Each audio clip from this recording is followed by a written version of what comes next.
செய்தி 1. அவன் நின்னா நீயும் நின்னு என்று அஸ்வின் பேட்ஸ்மேன்களுக்கு ஐடியா கொடுத்து உள்ளார். உஷ்மான் தாரிக் பந்து வீசும் போது திடீரென ஒரு சில நொடிகள் பந்தை நிறுத்துகிறார். அந்த சமயத்தில் பேட்ஸ்மேன் விலகி செல்ல முழு உரிமை உள்ளது. தாரிக் பந்து வீசுவதை நிறுத்தி விட்டார் என்று விலகினேன் என்று கள நடுவரிடம் சொல்லலாம்.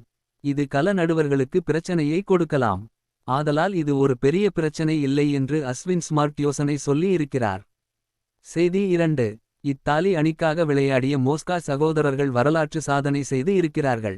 20 ஓவர் உலக கோப்பையில் நேபாள் மற்றும் இத்தாலி அணிகள் விளையாடினர். நேபாள் அணி 123 ரன்களுக்கு சுருண்டது. 124 ரன்களை ஆந்தனி மோஸ்கா, ஜஸ்டன் மோஸ்கா சகோதரர்கள் 12.4 ஓவர்களில் எடுத்து வெற்றி பெற்றனர்.